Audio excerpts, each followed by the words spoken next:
till the next course starts on the 17th of September. The next big date after that is the start of our degree level course, which starts on the 24th of September. There are still a few last minute places on that degree course and also on the other online courses. But you're going to need to move very, very quickly because we're down to literally sort of single figures on those courses. So take a look at the website. You'll find full details of the degree level program right here. Hopefully you can see that on your screen. So degree level programs is right at the top. Just in case you're not familiar with how this particular course works, it's run in partnership with Middlesex University, as you can see here. So it's essentially the first 2 years of a degree course. It's taught by the professional producers, sound engineers, songwriters who work here at the college. And so we tried to make it as practical and creative as possible, but it leads to degree level qualification. So you do the first 2 years with us. You've then got the option to take up the 3rd year of your course with Middlesex University and end up with a bachelor's degree, basically. It's also much more cost effective than studying at a regular campus university, so you can save yourself, well, over £5,000, which is a lot of money, right? So if you choose to study online, you can reduce the cost of studying for a degree pretty significantly. If you'd like more information on that, please get in touch with me. The easiest thing to do, given that time is ticking on, is drop me an email. I'm david@pointblanklondon.com. So drop me a line, I'd love to hear from you. We need to get your application form in for that course pretty swiftly. So yeah, be great to hear from you on that score. The other courses, as I said, start on the 17th.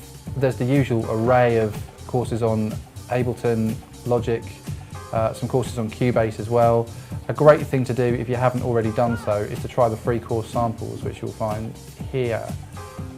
So if you're new to Point Blank and you're not quite sure how online learning works and all of this is a bit kind of mysterious, this is a great way to get a taste of the course materials and see exactly what we cover on these courses. It should give you a pretty good flavour of what we do. What else can I tell you? Let's take a look around the school. So yeah, the sample courses are a great place to sort of start out and just get a feel for what we do, as I said. Let's see what else we can find on here. The blog is another good thing to check out, which you'll find here. That will give you details of all the sort of forthcoming guest lectures, events, competitions. There's also some news items on there. You can read about some of the student successes as well. So, you know, take a look at those. The key feature really of all of these online courses, and you'll get a little taste of this today, is the fact that you're in contact throughout with someone who's a professional producer, someone like Ski, who's been making records for a long time, and we give you one-to-one feedback on your progress on the course. So every week you'll get the opportunity to upload one of your tracks and get some feedback on, you know, how you're progressing. There's also a forum where you can post questions, so if there's a particular track that you're really feeling at the moment or a particular style that you'd like to sort of move towards, again, we can help you with all of that stuff and you can discuss that with your tutor in the forum. So check out the free course samples. Also, there's a video on the website, which is, I'll show you where it is. It's right here in the About section. If you're a little bit unsure about how, you know, online learning works and how this kind of one-to-one interaction with the tutor works, this is a great little introduction here. And as it says, it is what makes Point Blank unique. No other school gives you this level of kind of one-to-one feedback with someone who's a professional producer. So check that out, check out the free sample courses. That should give you a pretty good flavour of what we're all about. The courses at the college also start this month, and you'll find those down here. So if I click on this link, bang, we're on the college site. They start October the 1st, and again, if I jump into one of these, you'll see what I mean about a busy September, because there's now you can see most of these classes are now full. There are a handful of places left, so if you want to come and study with us here in London and find out what Point Blank London is all about, again, you need to move very quickly. So as I said, get in touch. You can post comments in the forum here in the comments section underneath this video. If you've got questions, you can get in touch via email, david@pointblanklondon.com, or as you can see on the website, there's a contact details over here. You can give us a call. You can chat live with a course advisor right now. Just click on that button and there'll be someone who'll be able to answer your questions. So however you choose to do it, get in touch. We'd love to hear from you, and we'd love to hear about, you know, where you want to get to with your music.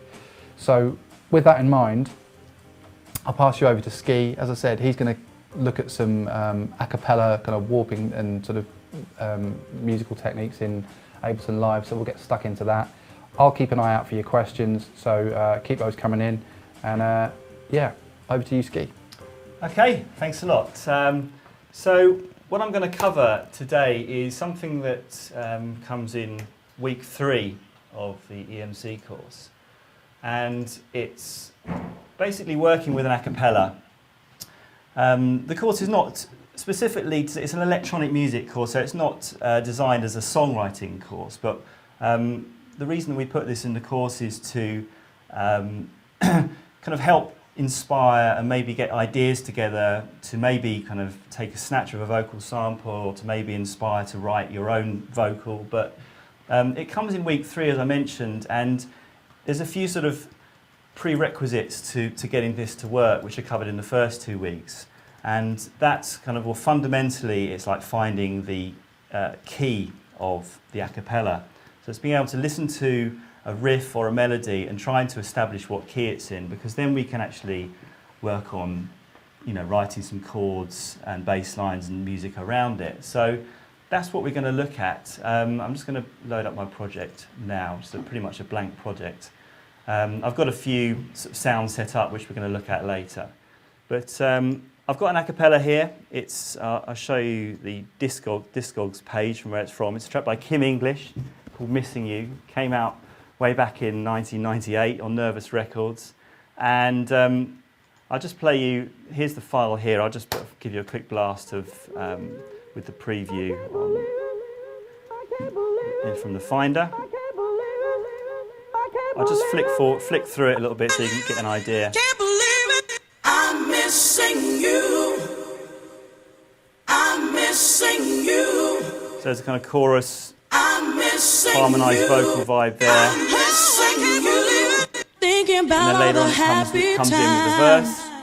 Looked at pictures of what we used. So at the moment, unless you've got perfect pitch, there's no idea what key it's in or what the tempo of that is. So this is what we're going to try to establish. So what I'm going to do is just, it's an MP3, I'm just going to drag it over to the arrange page on Ableton here. There we go, and then just double click on it. And you can see what it's actually done. Just clicking inside this audio clip here, it's actually put in some warp markers. And that's something that you can actually turn off. It's an auto warping preference here. And I kind of have it left on. It's sometimes it gets it right, sometimes it doesn't. I prefer to do this kind of thing myself, to do kind of manual warping. For short samples, it's really handy to have it put on, have on all the time, because when you're previewing samples, kind of loops, short loops and things on this from this section here, it allows you to do that and to actually put them in time as well. So it's very, very handy. But the first thing I'm going to do anyway is just click inside this area here and press delete, and I'm going to take out all those warp markers there. I'm then actually going to turn the warping off, so we can now play this a cappella from the arrange page here. So as I mentioned before, we've got various sections. We've got this sort of repeated phrase at the start, then there's later on more of a kind of chorus vibe, and then a verse thing here. Thinking about all the happy times. Now what we want to do, it's better to really, because we want to first of all establish the tempo, it's better to start kind of earlier on, and then if we can kind of work it out from then and kind of get the right tempo, then as we kind of go down the vocal, then hopefully what we want to achieve is that the whole thing is in sync with the metronome. So this is basically going to require a bit of counting along. So I'm just going to listen to this and try to count 4 beats in the bar and find out where the 1 is, and see if there's a point that we can actually use as a reference point to getting this in time. So I'm just going to play that now and try and count along. 1, 2, 3, 4. 1, 2, 3, 4. 1, 2, 3, 4. 1, 2, 3, 4. 1, 2, 3, 4. Okay, so slightly tricky. In one way, it's quite easy to count because there's a sort of delay going on. So you've almost got like 16th notes. But the slightly tricky thing is there's no actual sort of vocal phrase or word on the 1. What we want to look at is something that maybe comes on one of the beats. And the phrase that I can hear is believe it. So if I just play that again, which comes on the 3 beat. 3, 4, 1, 2, 3, 4, 1, 2, 3, 4. It's actually the leave of believe. So what I'm going to do, first of all, is cut this audio clip to the start of that believe, which is there. So I'm just going to do this Command E, and then I'm just going to lose everything, all the audio before that. And the next thing to do is we want to place this clip now on the 3rd beat of the bar. So if we look at the bars up here, you can see that it divides it up for you. And I'll just put the metronome on now. 2, 3, 4, 1, 2. I'm going to now put this on the 3 beat. Just here. There we go. 1, 2, 3, 4. 1, 2, 3, 4. You can see it's not in time at the moment. So I'm going to turn the metronome off again. I'm going to click inside this. At this point, I'm actually going to turn the warping on. And I'm just going to choose yes here. Let's just open this up here.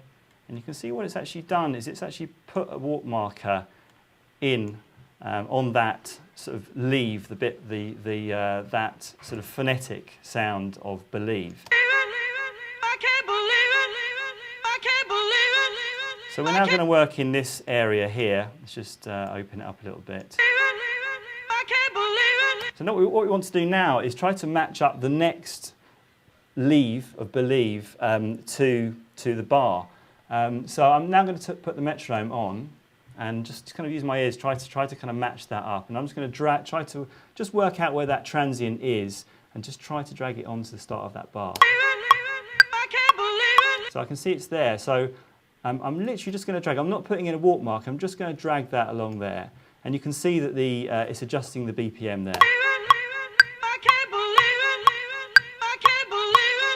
So straight away we're kind of sounding a little bit more in time now. But you can see it's drifting a little bit. So we want to, as we go down the vocal, we want to sort of rein it in and just kind of nudge it in so it's all fitting in. So this one here, I think this is the leave here. I'm just going to drag that bit further in. There we go.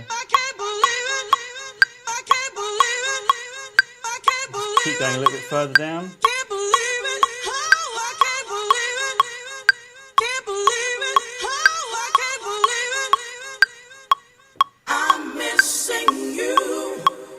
So it's pretty good. Obviously, it's sounding a bit slow. It sounds much slower than the original tempo, but that's because it's warped, and we've got it at, well, the tempo of this is 122 BPM. So let's just try to put it up to, make it a little bit faster. Put it up to 128 for the moment or something. Just play it again.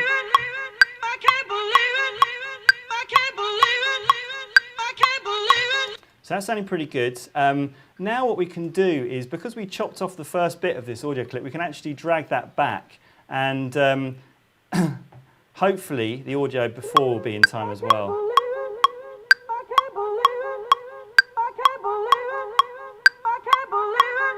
And the next thing to do, and this is a sort of bit of a chance thing really, is it's saying here in this information box that the BPM is 132.33. Now the chances are that it's actually dead on 132. So I'm just going to see what happens.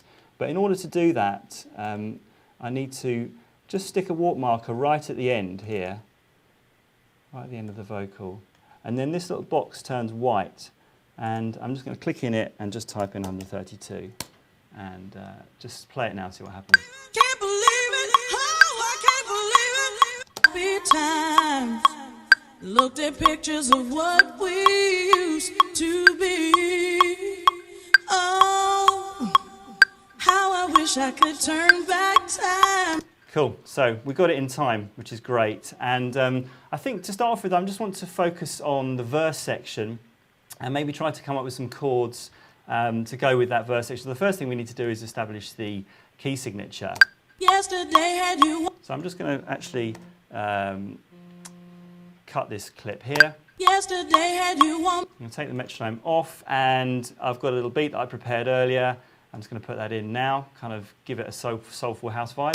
Yesterday had you on my mind, thinking about all the happy Now I can hear it slightly rushing, slightly ahead of the beat. So I'm just going to adjust that now by actually dragging the clip in the arrange page, just slightly. I'm holding down the command key just so we get that, we can do it in really fine intervals. Yesterday had you on my mind, thinking about all the happy times. Looked at pictures of what we used to be. So let's just play it on down and see how long this verse How I wish lasts I for. could turn back time to the days when you were mine.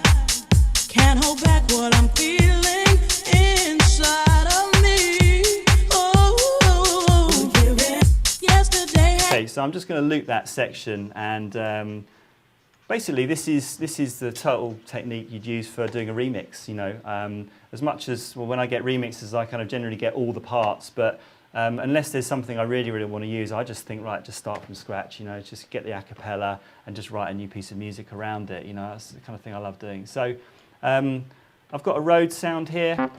It's just the comes with the Ableton Live 8 Suite library. It's just the keys 4 AM, and I'm going to bring up my virtual keyboard here. This is something that features very heavily in the EMC course because it basically allows me to, in all the video demonstrations that I make, it allows you to see exactly what I'm playing on the keys. So let's play this again. Yesterday had you on my mind. So what we're looking for is the kind of the most dominant note, the tonic, or the kind of the main kind of root note of this key, to try to work out the key signature. So I'm just going to play along and see if we can find that. Yesterday had you on my mind, thinking about all the happy times. Looked at pictures of what we used. So really just using my ear, I can hear that that's a C, and it sounds pretty kind of sad, this song, so that generally means it's in a minor key. So the key of C minor, or the natural minor, is this. So if I just play a C minor triad over this, you should be able to see that it works quite well. Yesterday had you on my mind, thinking about all the happy times. Looked at pictures of what we used to be. Oh, how I wish I could. Cool, so that's nice, but slightly uninteresting, doesn't really lend itself to this style of music. I think we're looking at more of a kind of soulful vibe for this, kind of get some chords together. So I'm going to just have a little jam and come up with something, and then quickly talk about what those chords are. We're all cool, are we, for time? Yeah, good. We're Yeah. just getting to know people really on Okay. on the forum so far. So yeah, as I said before, if you've got any questions, far away, we'd love to hear from you. We'll leave Ski to sort of develop some musical ideas around that a cappella. Okay. So if there's anything you've seen so far you want to ask about, just let us know. Okay, so let's have a little jam around this. Yesterday had you on my mind, thinking about all the happy times. Looked at pictures of what we used to be. Oh, how I Quite like wish I that. could turn back time to the days when you were mine. Can't hold back what I'm feeling inside of me. Oh, Cool, so just to quickly run through those chords, this chord here is basically it's the root notes using this tonic here, which is the C minor, but I'm using an inversion. It's actually like C minor 9, kind of one of my favourite chords. And I'm then keeping this shape in the right hand exact shape and just shifting it down a tone. So actually what this is a D flat major 7, but I'm going up and playing an E flat in the bottom, so it's actually like a kind of slash chord. You can play it lots of different inversions.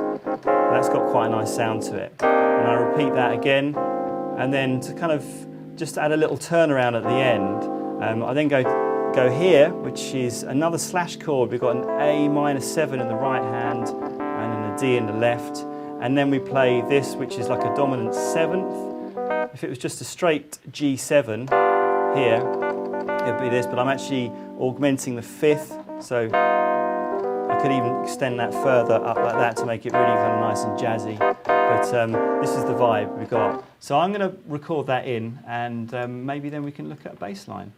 So let's have a go. Just turn the looping off for the moment.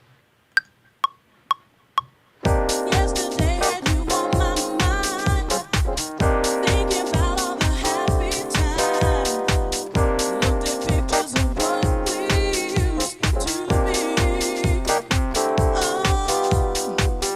how I wish I could turn back time to the days when you were mine. Can't hold back what I'm feeling inside of me. Cool, and then we've got this kind of bridge section after here, so maybe we could think about some different chords for that. So let's just see, I'm not sure if I had the record quantization or no, I didn't. So just to cheat a little bit, I mean, I'm all for feel, but I'm just, for the moment, I'm just going to quantize that so it's nicely in time, and then get a bass sound up and see how we're going to approach writing a bass line to these chords. So I'm going to put the loop back on. Yesterday had you on my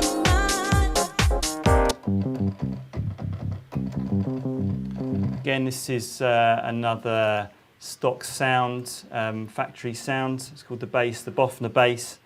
And I think it comes with the amp actually, which I'm pretty sure it's included with Live 8. But what we want to do here is use the chords as our reference, and the notes that I was playing in the left hand, we basically want to kind of base our bass line around those notes. So I'll just play those notes very simply, and then we can maybe look at them a bit more rhythmically. So let's play this now. Yesterday had you on my mind, thinking about all the happy times. Looked at pictures of what we used to be. Oh. So that's really just kind of underpinning those chords, and it sounds a little bit kind of bit boring, really. You know, I think something again that we cover in EMC, which is there's a whole section on bass lines where we just going to look at techniques to make them interesting and exciting and more melodic. So the first thing to apply to this really would be some kind of rhythm. So let's try to play this a bit more rhythmically. Yesterday had you on my mind, thinking about all the happy times. Looked at pictures of what we used to be. Oh, how I wish I could turn back time to the days when you were mine. Can't hold back what I'm feeling. So that vibe's working pretty well. Let's just put that in. Yesterday had you on my mind, thinking about all the happy times. Looked at pictures of what we used to be. Oh, how I wish I could turn back time to the days when you were mine. Can't hold back what I'm feeling inside of me. Oh, yesterday had you on my mind, thinking about all the happy times. Looked at pictures of what we used. Maybe jam something over the top of that. How I wish I could turn back time to the days when you were mine. Can't hold back what I'm feeling inside of me. Now there's there's a whole kind of host of techniques we could use now for this, but if I was thinking of this, or if I was carrying out a remix, then this is really just the first idea. It's then a case of kind of moving to the next section. So I don't know kind of what point we're at the moment, but you know, we've come this far. Yeah, I'll jump in just because there's a few. Well, firstly, Ski, you're getting a lot of love on the on the forum. There's a lot of people saying, what were some of the comments? Well, yeah, just complimenting you on your keyboard. Geez, I need some serious keyboard practice. Nothing beats a good keyboard player. Sweet, Ski. Yeah, damn, gotta love those keys, Ski, from Alex. Cool. So yeah, thanks for that, guys. That's much appreciated. As I just mentioned on the forum, you don't need to be a keyboard maestro like this man to take the course. That's the whole point. You know, Ski's going to show you some techniques and processes on the class that kind of make things a little bit easier for those of us like myself who are all kind of fingers and thumbs and really sort of, you know, find the more musical aspects of production a bit of a struggle. So that's the whole point of the course, and that's what we're trying to demonstrate today. Just the course really does go from basics, and yeah, this is really just to kind of demonstrate how I would go about this, you know, in this particular style, you know. But we really do go down to basics from the start. So it's certainly this isn't, you know, a kind of a necessity to do this kind of these kind of chords, you know. So someone asked specifically about a particular chord. So Space Invaders crew. Hi, hello. Where do you recommend learning intricate chords such as augmented sevenths, etc.? I mean, I imagine that's the kind of material you would cover on the course at some point. Well, to be honest, yeah, that's sort of for maybe the next course, or Okay. you know, it's this is something that is, you know, combination of kind of maybe a little bit of classical theory or jazz, probably more jazz theory, really. I mean, this is more kind of like R&B, gospel-y type progressions. But this is just stuff, I mean, I've sort of been playing for a number of years now, and in various sort of styles of bands, you know, so it's the kind of thing you kind of study a bit, you pick up from other people, you know. I mean, one of the big things about EMC or the way it's taught is by analysing other people's tunes, you know, and that goes to any style of music, you know, that we're analysing a lot of kind of dance, house tracks, techno, you know, slightly poppier things, whatever, but certainly when I was learning, I was analysing kind of jazz tracks. I was breaking down a Herbie Hancock keyboard solo, you know, to kind of see what he did, because a lot of it's not written down sometimes, you know. It's really about using your ear and kind of getting involved, and I hope that EMC really is an introduction into that technique, to sort of train your ear to do that kind of thing. I think it's we should say as well, a lot of this is driven by the students in the class. So, you know, if you've got a particular kind of sound or vibe that you're interested in, that's exactly the kind of thing that you can post in the class forum, right? So you can sort of steer the discussion, you know, or the demonstrations in the direction that you want to go in with your music. There was one other question I wanted to ask you about as well. Mark Me Up, who's a bit of a regular on here, said, is it possible to get a similar result to what you were doing there with the live chord plugin? And I know we've looked at the chord plugin before. Well, not kind of on the fly like that. I think the thing about the chord plugin is that you have to set in, you know, you have to program it so it plays, you know, certain semitone intervals. So basically it means when you hold down one note, it's going to play one chord. Every chord that I'm playing is a different chord. Yeah. Although actually the first. We could treat it in a different way, but actually, the first chord I'm playing has got the same shape. So it would be possible to program that in the chord device. So you get a kind of an approximation, I suppose. You get an approximation, but it would steer it in a different way. You know, you'd almost get a bit more of a kind of Moody Man, Theo Parrish kind of vibe to it. You know, I mean, we totally cover that chord device in EMC because I love the sound, and it's also a really good way to illustrate this idea of shapes, you know, that you could just come to the keyboard and say, right, I want to play a minor chord, a minor triad, and, you know, no matter what key you're in, you can find it straight away. So it's a really good way to illustrate it, and I'm totally into the chord device. It's great. As I say, if you look back through the archives on the YouTube channel, that's a tutorial that Ski did a few weeks back, actually. There's a sort of arpeggio tutorial that looks at the chord device and the arpeggiator as well. So yeah, check that out if you haven't already. Someone else was asking about MIDI keyboards, cheap MIDI keyboards. And this is a question that we get asked from time to time. My standard answer is it's not something you need to spend a whole heap of money on, especially if you're starting out. I mean, the keyboard that Ski's using today is a Novation one, which is pretty tasty. There's a lot of assignable knobs and faders and things on there. You don't need that as a beginner. No. I mean, the one I use, and one of the ones we use here at the studio, is just a little M Audio, you know, 20. Yeah, just like a little 25 key keyboard. It's, you know, it's perfect. And, it works really well, especially if you've got a sort of small studio space that you work in. So I think it's not something that you need to spend a massive amount of money on. Would you go along with that? Yeah, totally. I think it's great these days to have something at least that's got a few kind of controller knobs on it, because it makes the whole process of automation, both on Logic and Ableton or whatever DAW you're on, just a lot more organic, you know, and live sounding. Yeah. To be able to assign a filter cutoff to a controller knob is great, you know. So, but most of them have got that these days. So. Yeah. So should we dive back into the track? I mean, you guys, if you've got any other questions, you know, keep them coming. We're on air for about another 10 minutes or so, maybe a bit less. We'll finish up with some tunes as well. Should we do that? Should we? Yeah, Ski's going to sort of round off with a bit of a DJ set. But yeah, if you've got questions, keep them coming in. I'm here. I'll try and answer them on the forum for you. Or if you're watching this archived and you've still got questions about what you've seen today, or you've got questions about any of the courses that we offer at Point Blank, you can get in touch with us directly. I'll give you a quick guided tour of the way you can do that. So let's have a look. We're on the Point Blank Online website, which is pointblankonline.net. If you head over to the right-hand side here, or if you click on this contact tab, you'll see there's a whole bunch of different ways you can get in touch with us. You can send us an email. We get emails from all over the world. We'd love to hear from you. You can also email us with this button up here. There's a series of phone numbers you can use to get in touch. I mentioned at the beginning, you can chat live with a course advisor right now using this button here.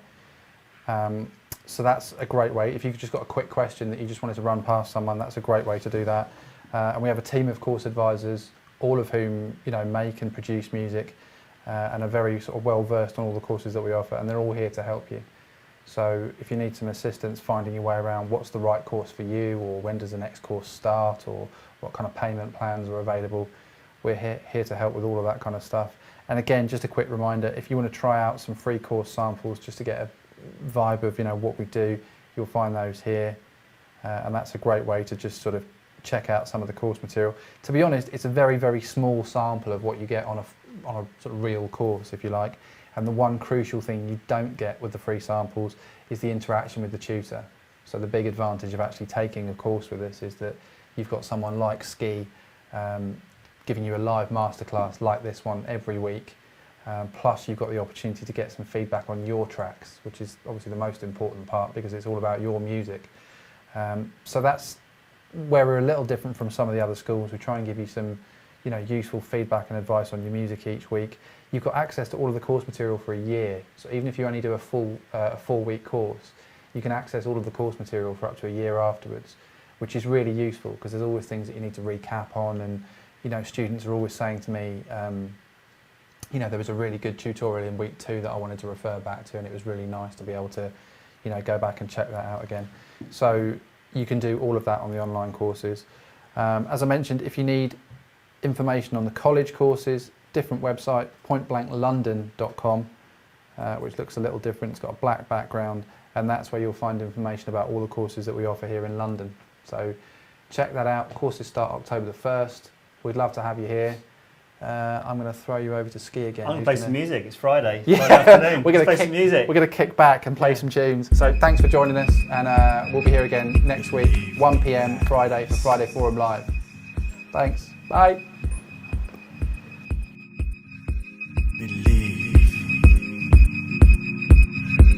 Believe the madness.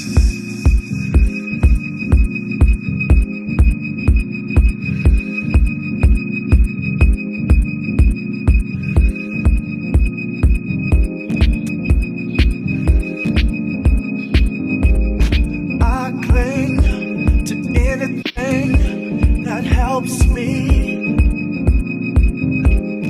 I cling to anything that helps me believe the madness.